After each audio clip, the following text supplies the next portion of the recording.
Boa tarde, vamos começar a nossa live. Vou esperar o pessoal começar a entrar para convidar o professor Alexandre. Boa tarde, pé na areia.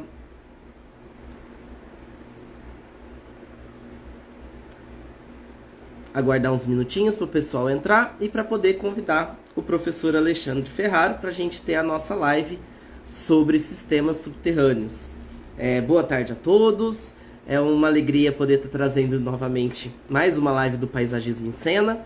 Hoje a gente está fazendo nesse horário das 13 horas, justamente porque o nosso professor está internacional. Então, por isso que a gente trouxe aqui para esse horário das 13 horas. Boa tarde, Eco Adubo. Oi, Nara, muito boa tarde.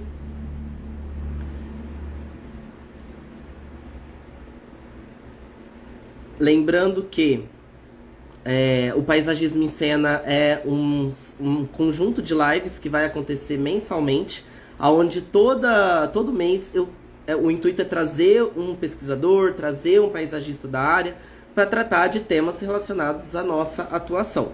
Hoje a gente vai falar sobre sistemas subterrâneos, que é um ponto assim chave para muitos paisagistas, muitas dúvidas relacionadas a raízes, a estruturas subterrâneas que influenciam aqui no nosso trabalho. Eu vou convidar então o professor Alexandre.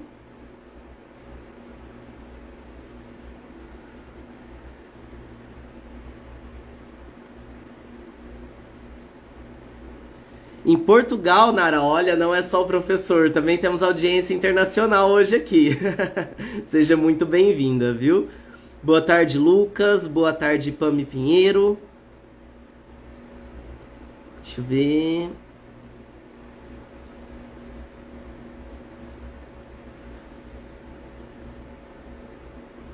Convidei aqui o Alexandre.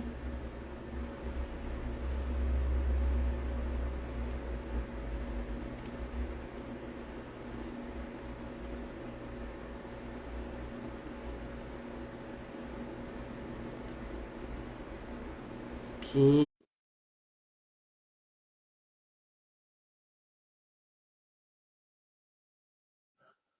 Aí, deu certo.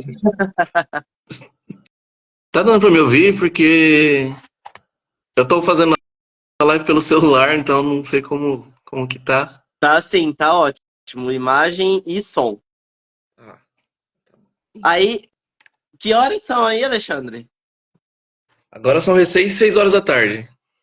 São recém Você, boa 6. noite já, né? Ainda tá um sol, agora que vai começar o verão aqui, tá um solão, então já começa a anoitecer lá pelas 8 horas da noite, graças a Deus. Porque no Ai, inverno, 3 horas da tarde já tá de noite. nossa. Aqui a gente tá com aquele sol característico do interior do estado de São Paulo, sem uma nuvem no céu, na época do Conheço outono bem e inverno. Piracicaba, saudade. Bom, Alexandre, muito obrigado por você ter aceitado, né, o meu convite para a gente fazer essa live. É um prazer ter você aqui. O Alexandre é um grande amigo meu de muito tempo, especialista em morfologia vegetal, é um craque em morfologia e anatomia vegetal. E eu espero assim que vocês aproveitem muito o que a gente vai conversar aqui hoje. Para vocês, eu vou apresentar o Alexandre então. Ele é biólogo formado pela Universidade Federal do Mato Grosso do Sul.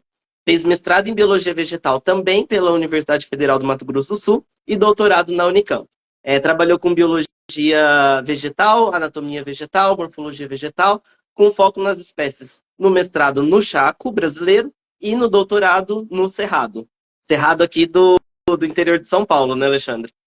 É, ele foi de Água Santa Bárbara. Cerrado de Cerrado Águas de Santa Bárbara. Bárbara. E hoje o Alexandre é pesquisador fazendo pós-doutorado no Instituto de Botânica da Academia de Ciências da República Tcheca. Então, como eu estava falando no início, por isso que hoje o Paisagismo em Cena está aqui às 13 horas, porque ele está lá na República Tcheca, então o horário fica um pouco difícil. Na minha palestra do Donato Encontros, por exemplo, que era às 5 horas da tarde aí em São Paulo, para mim foi 11 horas da noite, então. Nossa, não, fica difícil. Mas foi legal, foi legal. Que bom. Bom, Alexandre, para a gente começar, eu queria que você falasse então um pouco como que foi, né, essa experiência para você de trabalhar com biologia vegetal, e principalmente esses dois ecossistemas, porque são dois ecossistemas tão diferentes. E no período do mestrado para o doutorado, você teve essa migração nesses dois ecossistemas. Qual que foi o objetivo dessas pesquisas? Então, para falar a verdade, no início, eu gosto de falar que eu comecei na anatomia vegetal porque eu caí de paraquedas, né? Na anatomia vegetal. Aí, porque no meu primeiro ano de graduação foi horrível. Eu detestei. Eu odiei a anatomia vegetal no meu primeiro ano. Mas depois a partir do meu terceiro ano de graduação, quando eu comecei a mexer com anatomia, que eu fui introduzindo a anatomia vegetal, a pesquisa propriamente dita, daí eu comecei a ver com outros olhos, né? Aí acabou que eu fiz meu TCC eu comecei a mexer com estruturas subterrâneas no meu TCC. Uhum. Eu fiz uma caracterização de um xilopódio de uma espécie endêmica lá do Mato Grosso do Sul. Até que quem me orientou naquela época foi a doutora Jane, agora ela era recém-doutoranda, se eu não me engano. Não, ela era professora da FMS, ela já era mestre. Mas ela não tinha entrado no doutorado ainda. Uhum. Mas foi a doutora Jane que me orientou, a doutora Jane Rodrigues da Silva, e ela que me conduziu nesses primeiros trabalhos de anatomia de sistemas subterrâneos.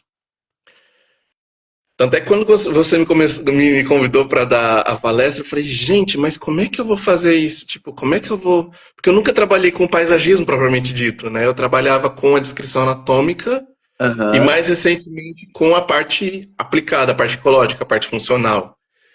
Aí eu falei, gente do céu, como é que eu vou fazer isso?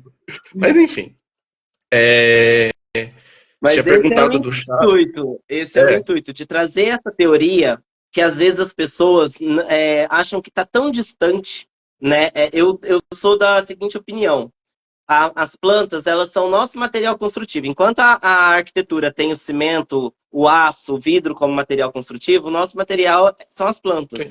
E por mais que, como paisagista, a gente não precisa chegar num nível anatômico tão profundo, é necessário que a gente entenda em determinada profundidade esses conceitos e esse tipo de conhecimento, porque muito do que a gente vai fazer depois, no manejo do jardim, até no projeto, está envolvido com isso. Então, toda a sim, sim. questão de manejo fitossanitário, adubação, a própria reprodução das plantas, reforma de canteiro, sistemas de plantio, e sistemas subterrâneos está intimamente ligado com o crescimento do jardim depois, né? Sim, com certeza. Com certeza. E até mesmo Mas, a própria, eu acredito que até mesmo a própria escolha correta das plantas para onde você vai fazer onde você vai instalar esses jardins, onde você vai fazer esse trabalho de paisagem, você não pode, por exemplo, tirar uma planta que ela é endêmica de uma região e colocar de uma outra região completamente diferente. Ela não vai para frente, sabe? sim. Ela precisa de Ou condições se for, específicas de luminosidade, umidade, nutrientes, e aí vai, né? sabe? Então, Ou tem se for, vai ter um milagre e vai virar invasiva, né? Exótica e exatamente. invasora. Aí descobrimos uma nova espécie invasiva, invasora. Exato. Ai, que horror. Mas enfim. Você tinha me falado do Chaco e do Cerrado. Gente, faz tanto tempo que eu não falo sobre o Chaco. Meu Deus do céu. É, O Chaco é uma porção de savana estépica dentro do Pantanal. Tem o bioma do Pantanal, que é tanto no Uhum, Mato Grosso quanto no Mato Grosso, e também pega partes da Bolívia e do Paraguai.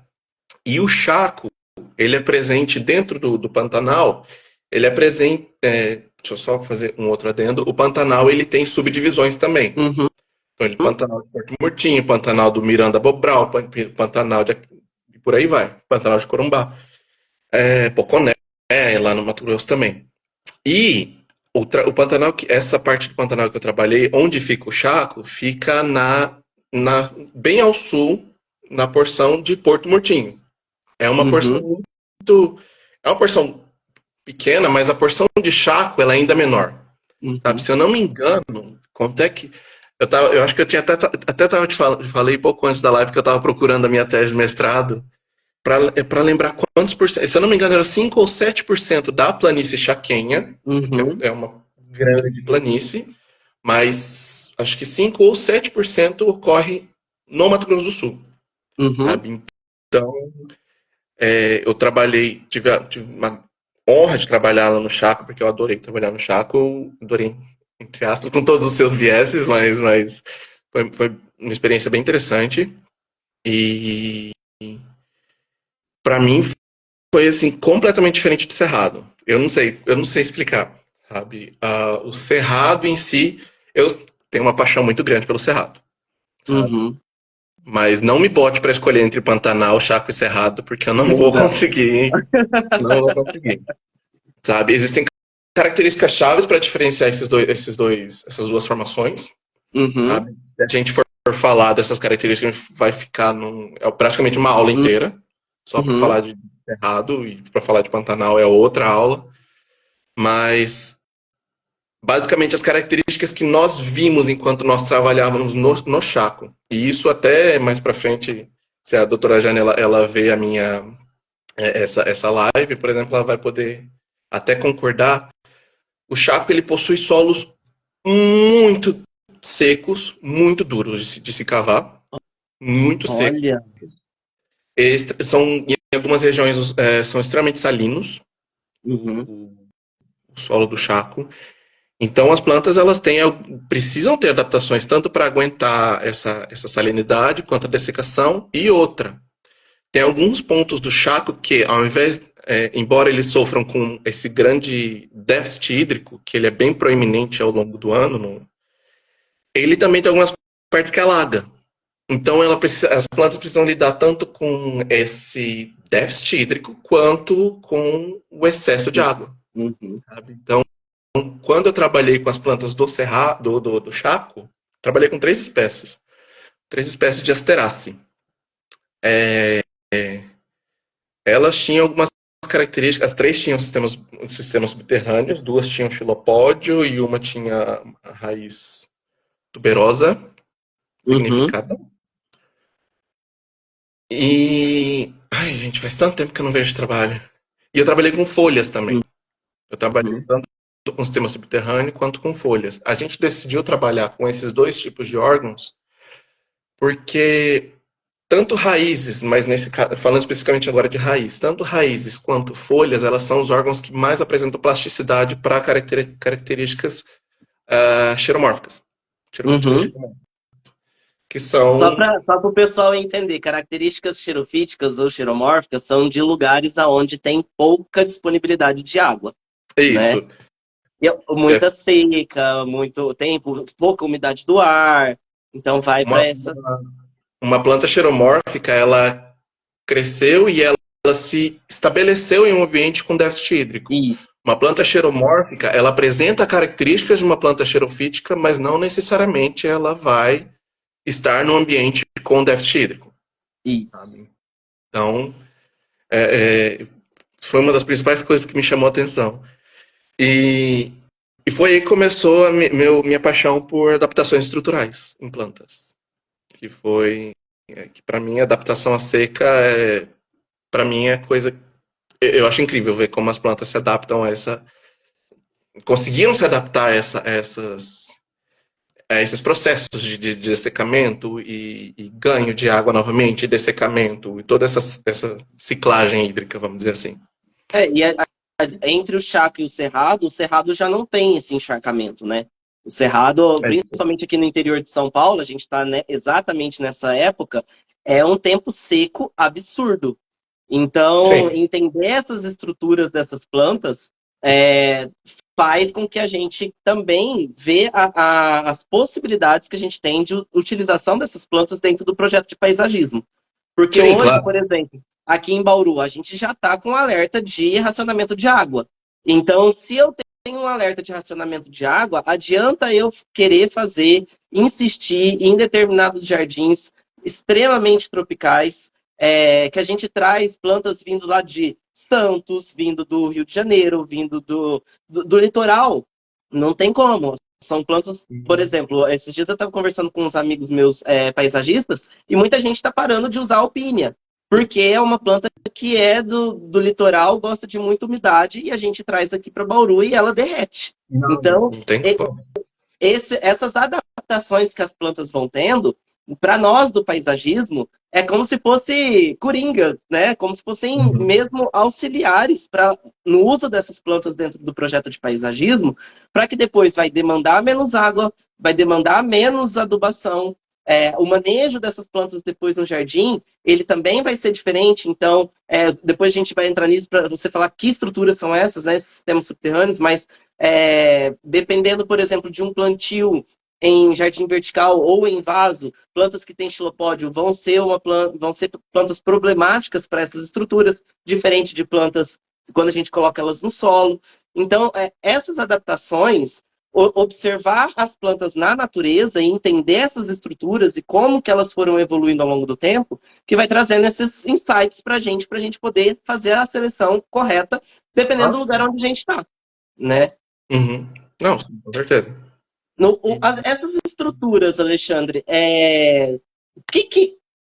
sistema radicular é a mesma coisa que sistema subterrâneo ou não? O que são os sistemas subterrâneos? A vamos dizer que sistemas radiculares estão inseridos nesse grande guarda-chuva que são os sistemas subterrâneos. Aham. Porque sistemas subterrâneos são diferentes, englobam diferentes classificações de órgãos. Sistemas Uhum. subterrâneos são diferentes órgãos que podem ser raízes também, mas muitas vezes são caules subterrâneos e até folhas, Uhum. que são subterrâneos propriamente dito, enquanto os sistemas radiculares são o complexo raízes laterais e raízes adventícias, sabe? Entendi. Então, os sistemas subterrâneos propriamente ditos são esses grandes, não necessariamente grandes, mas tem essa grande classificação que engloba diferentes denominações de órgãos, Jorge. de estruturas. Então, por exemplo, rizomas estão dentro desses sistemas subterrâneos. Sim, sim. O rizoma, por exemplo, é um caule, e Uhum. ele é um tipo de caule subterrâneo, ele tem origem caulinar, e ele é predominantemente subterrâneo, sabe? Algumas vezes eu vi, quando eu tive a oportunidade de ir para a Flórida, em 2022, a gente viu rizomas de palmeiras que eles são parcialmente subterrâneos. De palmeiras? Palmeiras são parcialmente subterrâneos. E mas na classificação um rizoma, ele é um órgão subterrâneo. Sim, sim. E aí, por E exemplo, diferente.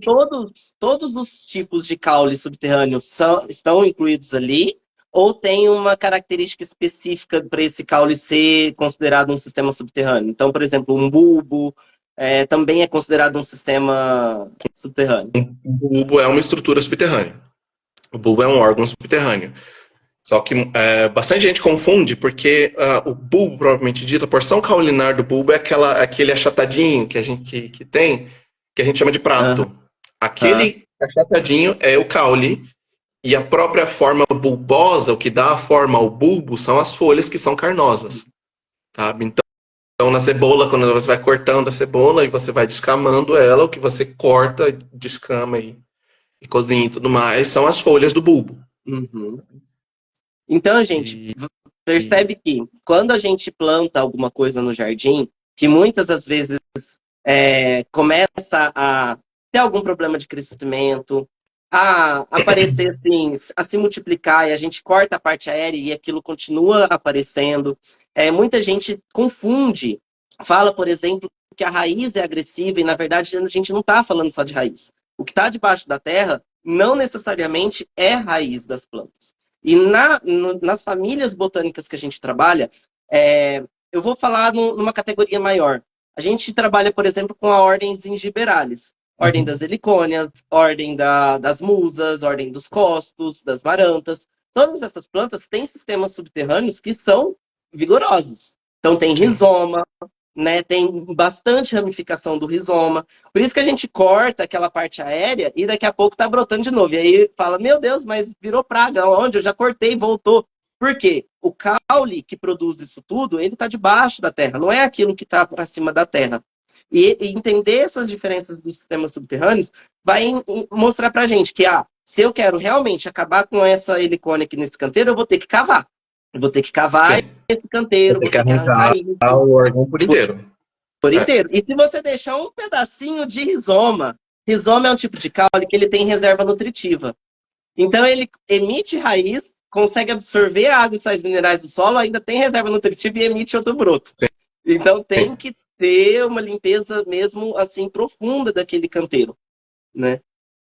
E que depois também, se você quiser plantar isso em vaso ou em estruturas modulares menores, igual nos jardins verticais, vai ser uma planta que vai ter um crescimento vigoroso, que vai chegar num ponto em que não vai ter mais espaço, porque dentro daquele módulo não tem mais tanto espaço e nem terra para poder segurar o que a planta precisa, e vai ter um enovelamento tanto de raiz quanto Uhum. dessas outras estruturas. Alexandre, você comentou que existe folha nesse sistema subterrâneo. Como que a planta Sim. coloca isso?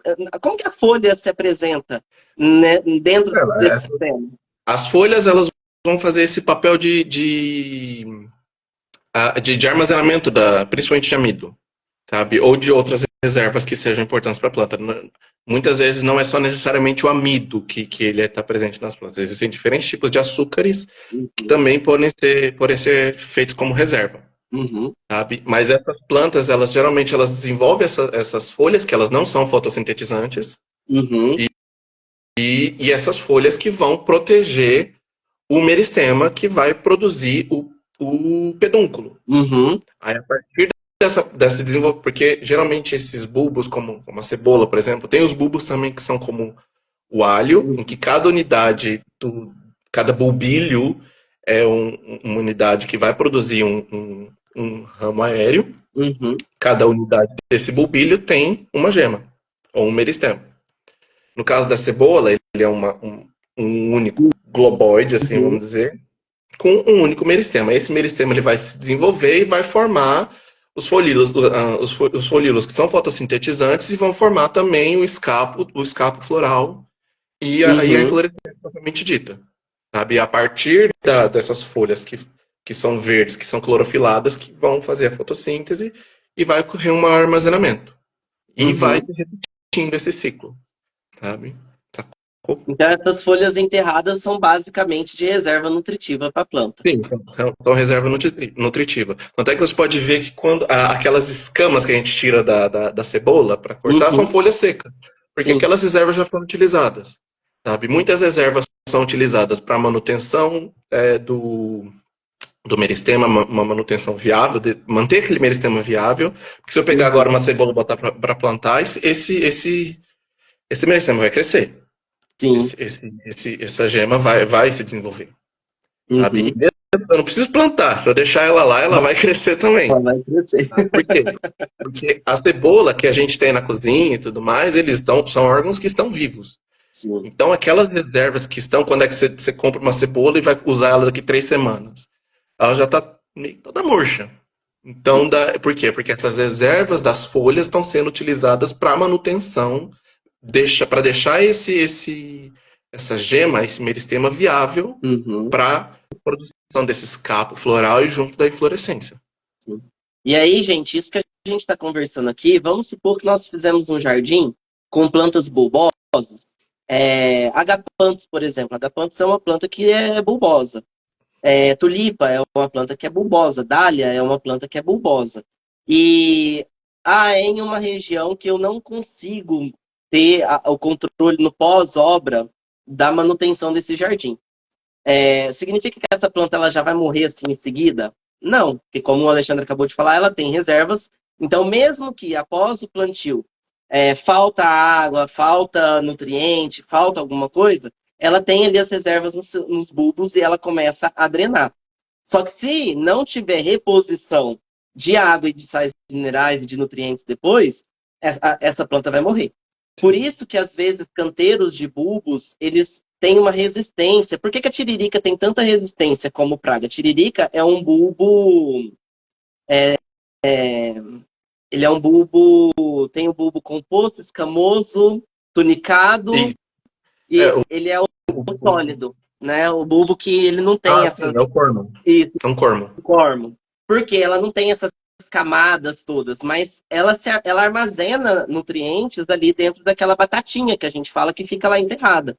Então você pode cortar as folhas dela que ela vai rebrotar. E vocês, quem trabalha com paisagismo, sabe o quanto é difícil acabar com tiririca no jardim. Pode ficar É, meses sem molhar o jardim, meses sem ter adubação. A hora que molha, chegou a água lá embaixo para ela, em 2 dias ela está despontando o broto lá em cima. o gladiolo é uma planta que também tem cormo. O gladiola Tanto que o gladiolo que a gente usava que a professora Beatriz usava com os alunos os alunos dela nas aulas de anatomia. nas Qual é o aulas nome? práticas, né? É.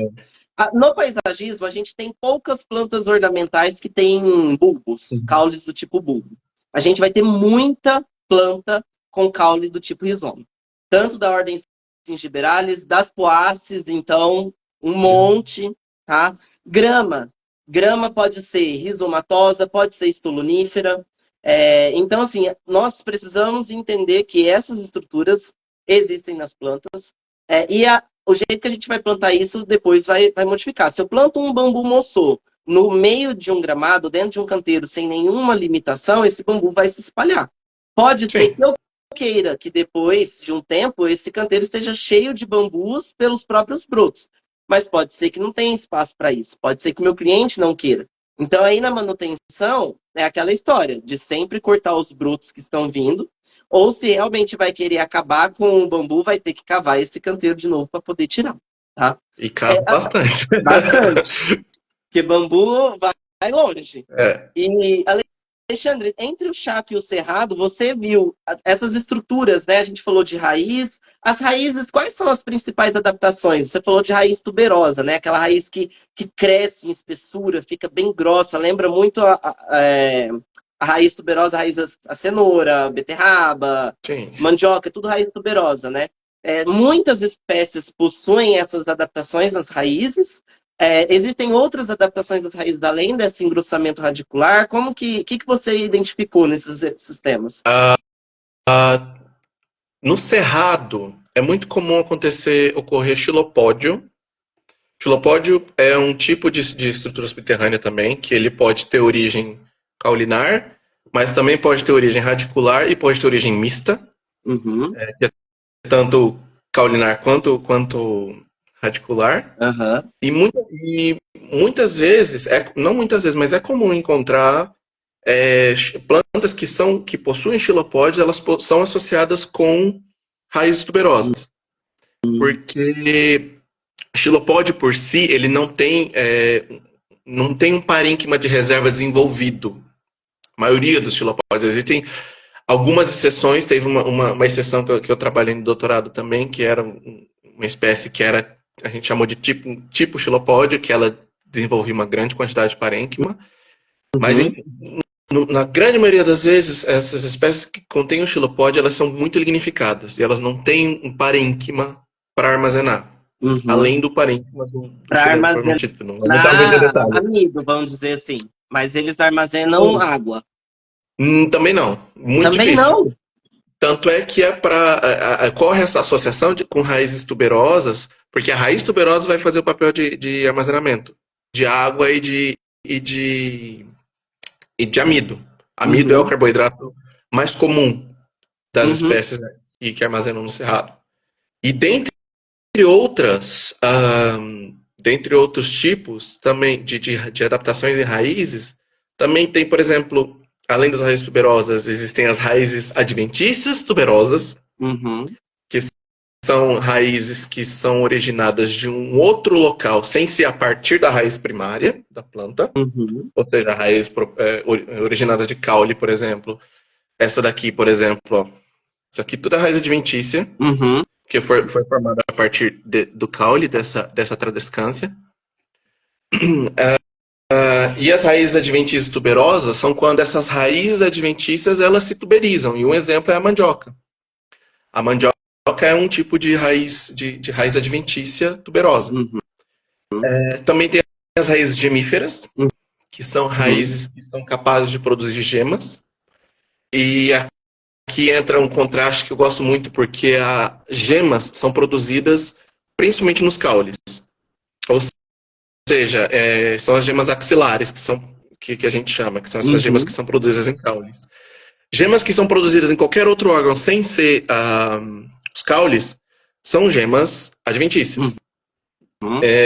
Então, de novo, falando da doutora Jana, ela trabalhou com raízes gemíferas do Chaco, de espécies arbóreas do Chaco. Nossa, Ela disse que de ela árvore. pagou todo o pecado dela para escavar aquele solo e depois aquelas raízes lá. Eu trabalhei com espécies herbáceas, então eu trabalhei com espécies pequenas, assim, tipo, o órgão subterrâneo dela era mais ou menos assim, desse tamanho, às vezes um pouquinho menor, às vezes um pouquinho maior, porém não menos duro. Era um Uhum. inferno para cortar aquele material, foi O um horror para fazer órgão em si, né? O o órgão órgão em em si. si, muito duro, muito lignificado, Uhum. sabe? Provavelmente foi uma diferença entre taxa, mas as espécies que eu trabalhei no Chaco foram bem menores do que as espécies que eu trabalhei no Cerrado, em tamanho, vamos dizer assim, De- porque em tamanho dessa estrutura subterrânea. sim, porque eu trabalhei com espécies que iam até 1,20 m, 1,40 m No de cerrado. profundidade, No... no Cerrado. Nossa. E no Chaco, com espécies que iam mais ou menos 15 centímetros, mais ou menos, E de Alexandre, profundidade. essas raízes, tudo raiz pivotante. Não tinha raiz fasciculada. No, na, Nessas espécies que eu trabalhei, em todas as espécies, só uma que foi raiz tuberosa.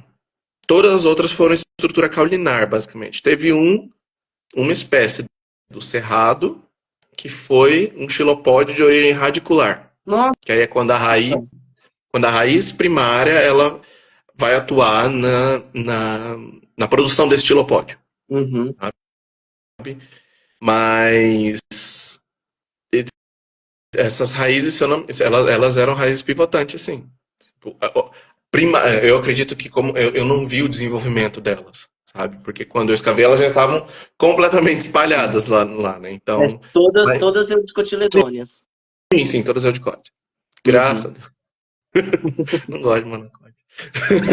Olha, não tenham preconceito com plantinhas, gente. Não tenham. Não, eu Eu tô ia te pagando fazer, pecado. eu ia te fazer essa pergunta, mas você já começou a falar, então vou já lançar ela aqui para você continuar falando.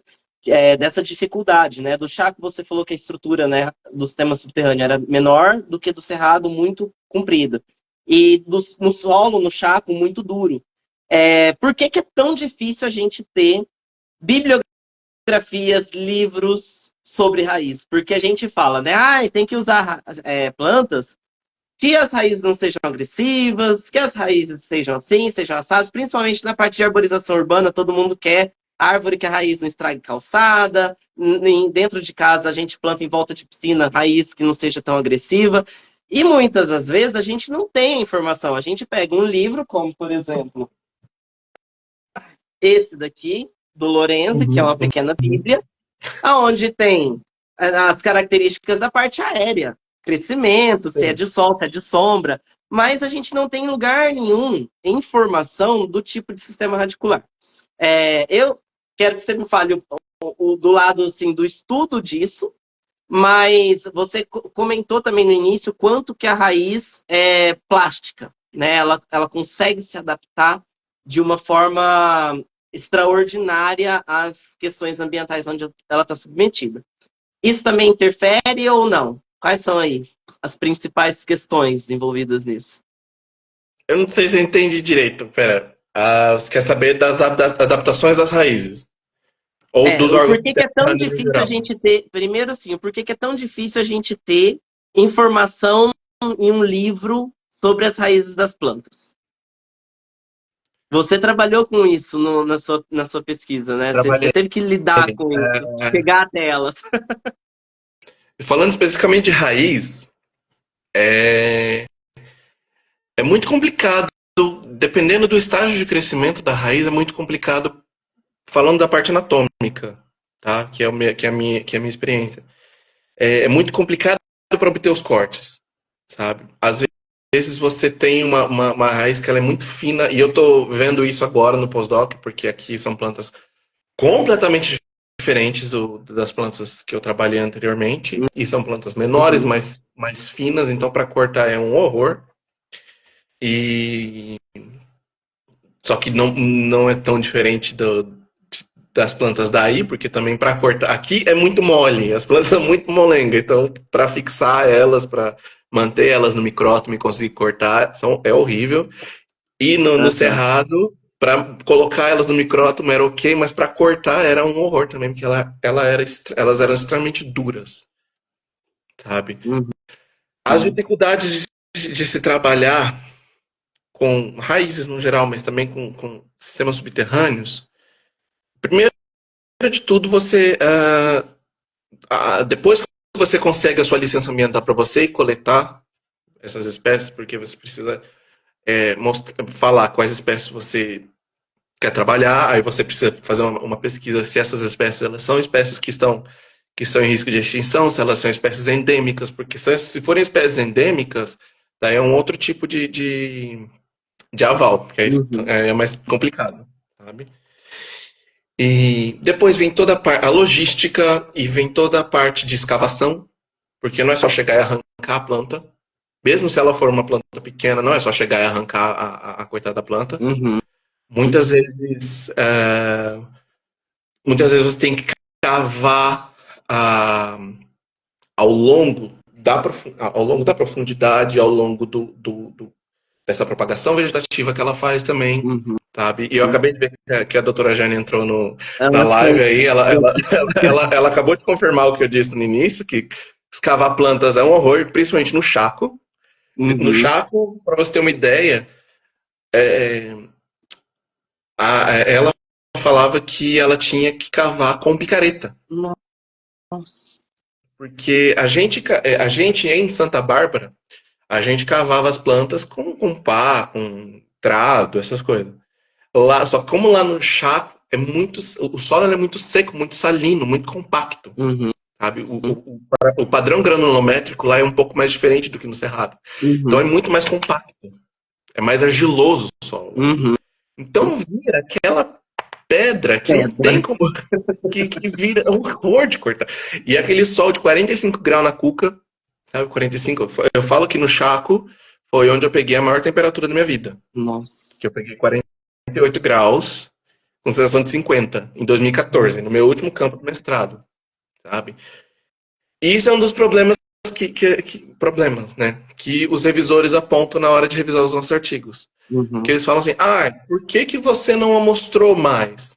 Por que você não fez isso? Porque, moço, o negócio é o seguinte: Vem a cá, projeção fica agachado. foram essa e essa, e a gente coletou o que deu, porque depois tem que chegar no campo, tem que achar a espécie. Às vezes teve uma espécie do meu doutorado que eu fiquei 4 horas procurando Hum. em um campo, de mais ou menos 2 quilômetros por 1 quilômetro, sabe? Hum. Então eu fiquei mais ou menos 4 horas. E ela era tipo, a parte acima do nível do solo era desse tamanhozinho. A parte abaixo era mais ou menos assim. Então, são vários fatores que influenciam na coleta, Uhum. no processamento desses materiais e no processamento dos dados oriundos desses materiais. Sim. Sabe? E aqui fora o pessoal não entende. Aqui fora o pessoal não entende as dificuldades que a gente tem. Uhum. Sabe? As dificuldades logísticas, financeiras, as dificuldades ambientais, porque não como eu disse no início, não é só chegar e arrancar a planta, tem que cavar, sabe? Uhum. Então é complicado fazer esse trabalho. E aí, imagina, né? Você estudou, você falou quatro espécies? No doutorado eu estudei 4, e no mestrado foram 3. Então, 7 espécies no total. Olha o trabalho para conseguir identificar esses sistemas subterrâneos e entender como que eles se desenvolviam em 7 espécies. Agora, imagina em toda a biodiversidade que a gente tem, porque paisagista gosta de ter opção. A gente não fica feliz com algo com 7. A gente Exato. precisa de ter opção, entendeu? É inviável, gente. É caro, é inviável, é trabalhoso. Temos poucas mão de obra, né? Tem pouca mão de obra. Dentro da biologia, são pouquíssimos os biólogos que realmente vão para a botânica. Você mesmo comentou que você caiu meio que de paraquedas depois de ter a disciplina que você voltou. Por uma ironia do destino, é uma das áreas que mais tem possibilidades do biólogo trabalhar depois de formado, né? E é uma das áreas assim que o biólogo menos vai. Porque, É, o bichinho, né, é mais fofinho, a planta tá lá parada no canto dela, dá mais trabalho trabalhar com a planta. E eu acho que é o contrário, porque o bicho tem que sair correndo tem que atrás, a então, planta tá lá. Se você no trabalha com máximo você parte põe uma aérea, é só armadilha e pegar e pega cortar. ele. Mas assim, é muito difícil de ter esse catálogo sobre raízes igual a gente tem da parte aérea. E somado a isso tudo, tem o que a gente estava conversando antes. A raiz é extremamente plástica. Isso significa que ela vai ter alteração na sua arquitetura radicular, ela vai ter alteração na profundidade que ela vai chegar, na horizontalidade que ela vai chegar, na quantidade de ramificação que ela vai ter.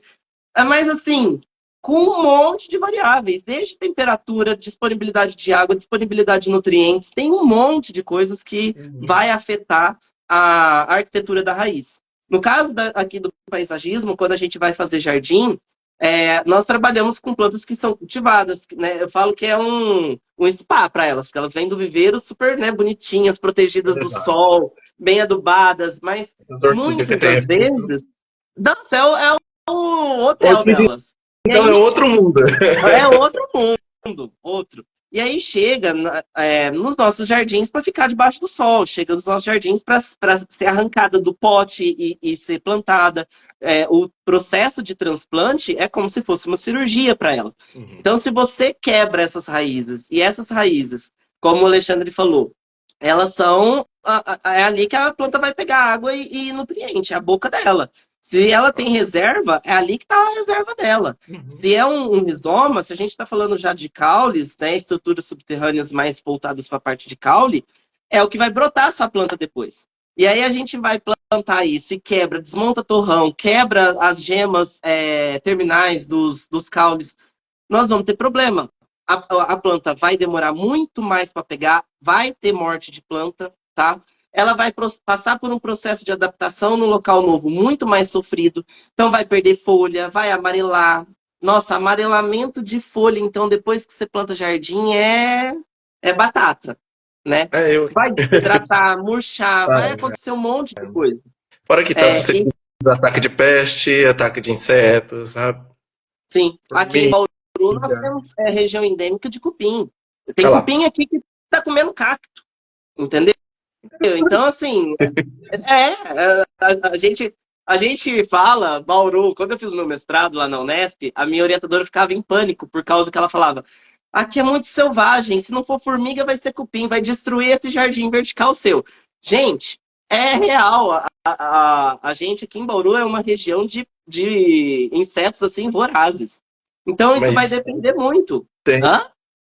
mas tem uma coisa que eu vi durante o meu mestrado e que é uma coisa que eu quero trabalhar mais pra frente, mas enfim, é essa relação entre inseto e planta mais voltada para o sistema subterrâneo. Hum, Porque eu junto com um amigo meu de faculdade, a gente publicou um trabalho, acho que foi o meu primeiro trabalho, inclusive, meu primeiro artigo, que eu estava separando os sistemas subterrâneos, os xilopódios daquela espécie que eu trabalhei lá no estado durante o meu TCC. uhum. E eu comecei a ver que tava saindo um monte de formiga. Eu falei, gente, mas essas formigas tudo aqui, né? Aí a gente foi ver que eu levei para ele, que ele até então ele era o único entomólogo que eu conhecia, a única pessoa que estava trabalhando e se formando em entomologia, né? Dentro da Aham. nossa turma. E eu falando, eu vou levar para ele, né? Para ele ver. Aí a gente identificou que era uma espécie de formiga do Pantanal que fez um ninho dentro do xilopódio daquela espécie.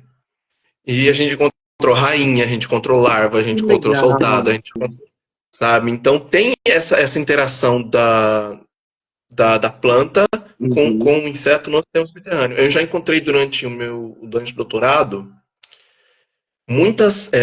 Porque uma outra parte do meu doutorado foi trabalhando com o banco de gemas, onde eu tive que cavar uns toletes de terra, assim, para contar gemas de todos os órgãos subterrâneos que estavam presentes naquela região. Aham.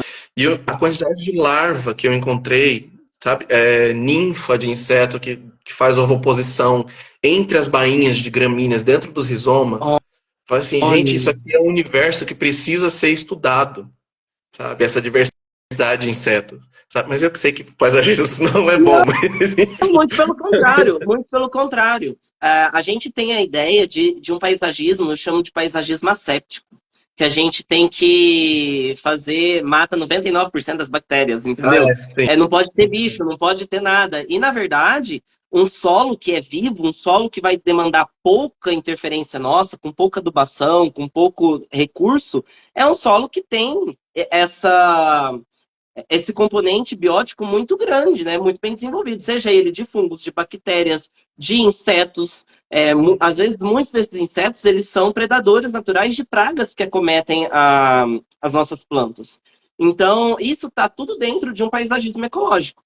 Então, percebe que desde o momento em que eu estou definindo as espécies lá no projeto de paisagismo, a botânica está presente nesse momento, onde eu entendendo essas estruturas que existem na espécie que eu quero, eu vou trabalhar com a espécie X. Ela vai ter uma raiz mais tuberosa. Essa raiz tuberosa ela vai tomar um volume de solo muito grande com o tempo. Então, para eu colocar essa espécie em um local apertado, não vai dar certo. Eu vou trabalhar com uma planta que tem rizoma, essa planta vai se espalhar no canteiro, vai se espalhar no jardim. Então, essa planta eu preciso criar algum limite, alguma contenção para que ela não se espalhe, dentro dos meus objetivos de projeto. Então, os conhecimentos da botânica, eles estão dentro do momento do projeto, até posterior no manejo desse jardim. Né? Desde da parte de podas em si, até a questão, por exemplo, do que eu acabei de falar, da adubação, do tratamento fitossanitário, né? E Alexandre, então, para a gente fazer um resumo assim, de sistemas subterrâneos, raiz subterrâneas, a gente vai ter raiz tuberosa, que pode ser raiz principal, raiz adventícia é raiz tuberosa. Pode ter Ok? poderosa, sim. Isso. Quando a gente fala em caule, a gente está falando dos bulbos e dos rizomas. Bulbos são folhas e caules, a gente classifica como bulbo, que ele Uhum, apresenta esses dois órgãos. Então é só bulbo. uhum, Mas são rizomas, são sóboles. Os rizomas eles podem ser rizomas lenhosos e rizomas não lenhosos, porque uhum, existem rizomas que são muito duros, muito lenhosos, e são rizomas que eles são mais voltados para o armazenamento em si. Então eles são uhum, rizomas que são mais flexíveis. Em inglês eles chamam de fleshy, uhum. que são esses rizomas mais gente, eu esqueci a tradução. Então esses rizomas não lenhosos, vamos traduzir assim. Herbáceo. Pode ser. Uhum. Porque os rizomas das gramíneas também eles podem ser classificados como rizomas lenhosos, rizomas não lenhosos, rizomas secos, enfim. Tem uma Tanto é que tem o infinidade livro. de rizomas. Você tem alguma bibliografia que você possa indicar para o pessoal estudar? Tá ao contrário, Ah, né? Tá ao contrário, né? Não. tá ao contrário. Esse livro é a segunda edição do livro da professora Beatriz. A professora Beatriz foi minha orientadora no doutorado. Aham, E Beatriz Apesato da Glória. E ela fala que nesse livro ela trata um histórico dos estudos até 2015, aham. tá? Porque o livro ele é de 2015, essa segunda edição é de 2015, mas ele trata sobre os diferentes tipos de sistemas subterrâneos em plantas, principalmente de plantas do cerrado, aqui. Legal, legal. Então, morfologia é anatomia dos órgãos. Uhum, Aí ela compara qual que é a diferença entre rizoma e rizóforo, qual que é a diferença entre xilopódio e raiz tuberosa, uhum. sabe? Ela aborda brevemente o que são rizóforos, o que é tubérculo, qual que é a diferença entre tubérculo e raiz tuberosa, sabe? O que mais tem? Lignotuber, os diferentes tipos de bulbos. Então são uma infinidade de órgãos subterrâneos que estão presentes em plantas do cerrado, não só plantas do cerrado, mas se eu não me engano, até o momento, dentre as formações fitogeográficas brasileiras, as formações fitofisionômicas brasileiras, o cerrado ele tem sido mais amostrado para essa Uhum. questão dos sistemas subterrâneos. Uhum. Tá?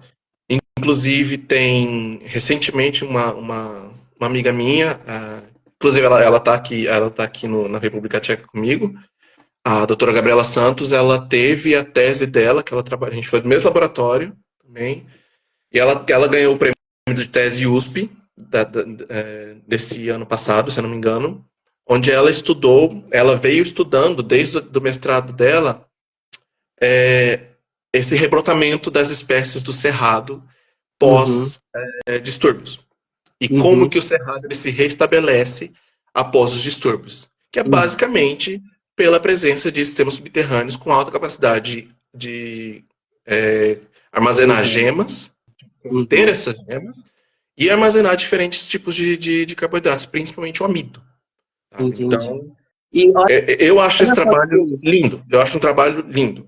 Sabe? Aham. Esse trabalho com rebrotamento de espécies de cerrado, eu acho E é um maravilhoso. trabalho, esse trabalho dela e o que você faz também, são trabalhos que a gente percebe que deveriam estar também mais próximos do setor produtivo. Porque são ferramentas importantíssimas para que os produtores entendam quais são as estratégias que eu preciso ter em termos de logística mesmo para conseguir reproduzir plantas, porque hoje o paisagismo ele tem uma demanda por espécies nativas muito grande e a gente tem pouca oferta disso no mercado, justamente porque um dos pontos mais assim falados é justamente é muito difícil produzir, é muito difícil reproduzir espécie cerrado no viveiro, a raiz é muito grande, cresce muito e tal. Então, se esses estudos estivessem mais próximos do mercado de paisagismo, a gente teria estratégias e tecnologia muito mais rápido, mais avançada, e com certeza essas espécies nativas estariam mais disponíveis para a gente conseguir usar nos projetos. Existe tem um livro que eu acho muito bonito, que ele é da doutora Giselda Durigan, ela é Uhum, do IF de Assis, se não me engano, sim. junto com outros autores que não me vêm à mente, mas também tem a doutora Natasha Pilon. A doutora Natasha, ela tá na Unicamp agora, e o livro eu até botei aqui, porque ela é a flora negligenciada do cerrado. São É um plantas livro de pequeno capa porte. preta? Isso, são plantas herbáceas do cerrado, que são plantas negligenciadas do cerrado. São plantas são porque geralmente e isso é uma coisa que que eu vejo que tem sido muito normal dentro da botânica.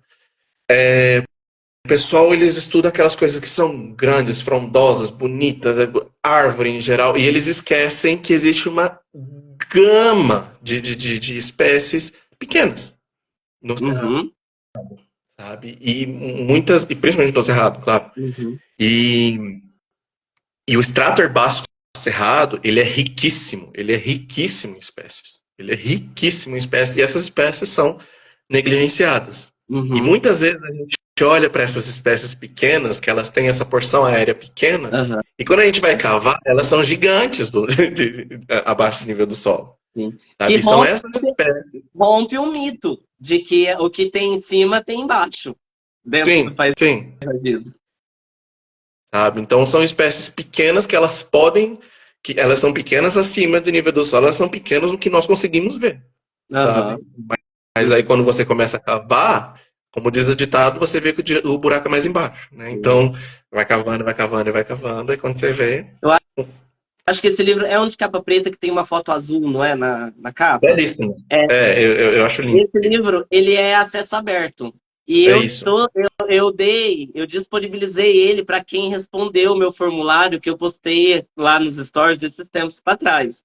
Eu vou repostar esse formulário da pesquisa que eu estou fazendo. E aí, quem quiser esse livro pode responder o formulário, no final consegue baixar ele para vocês terem. É um livro sensacional. É fabuloso. É maravilhoso esse livro. E Alexandre, a gente está chegando nos 5 minutos finais. O Instagram corta a live com 1 hora. Eu queria agradecer muito você.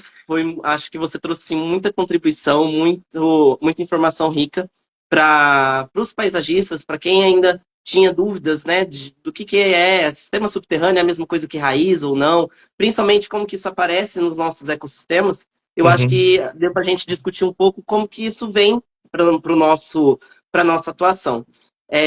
Eu deixo então você finalizando e lanço a última pergunta para você responder. Como que você enxerga hoje? É importante estudar botânica? Não, tô brincando. É importantíssimo estudar botânica agora, principalmente, eu acho que a gente vai precisar mudar a nossa forma que a gente estuda botânica, sabe? Principalmente agora, frente a todas essas mudanças climáticas que estão acontecendo. Então a gente vai precisar mudar o nosso olhar, sabe? Eu acho que a gente vai ter que começar a estudar essas espécies e começar a entender como que elas podem começar a se readaptar de acordo com essas mudanças. Porque assim, como é que eu posso dizer? Daqui vários anos, a gente não vai estar mais aqui, mas as plantas vão continuar aqui. Uhum. Um número menor de espécies, talvez, um número maior de espécies, talvez a gente não sabe, mas a gente precisa ver como que a gente vai se reeducar nessa questão da botânica, principalmente frente a essas mudanças climáticas. Como que vai ficar essa questão de crédito de carbono? Como que vai fazer essa associação entre a academia e o público geral? Porque muito da academia usa muito vocabulário rebuscado e é uma coisa que não está na realidade Não das pessoas, no comunica. geral, sabe? Como fazer essa extensão? Como fazer essa aplicabilidade com a agricultura sustentável, Uhum. sabe? E porque de agora em diante a gente vai ter que buscar essas formas de se readaptar, tanto Sim. quanto pessoas, como pesquisadores, como pessoas que vivem nesse planeta, sabe? E Então, lembrando, né, gente? Nós, como paisagistas, somos nós quem vamos produzir essas novas paisagens e usar todo esse conhecimento aplicado nessa produção da paisagem. Não tem como a gente fazer nenhum tipo de projeto de obra de soluções baseadas na natureza sem antes entender como que a vegetação vai acontecer ali. Porque não é a obra da engenharia que vai resolver o BO. Não, são as plantas dentro de soluções baseadas na natureza, são as plantas que são as soluções, são elas que vão resolver os problemas. Eu acho sim, que esse estudo, a botânica, vem contribuir justamente nisso. sim, Alexandre, concordo. muito obrigado. Muito, Obrigado, eu que muito agradeço pelo obrigado convite. mesmo. Eu que agradeço pelo convite, foi bem legal.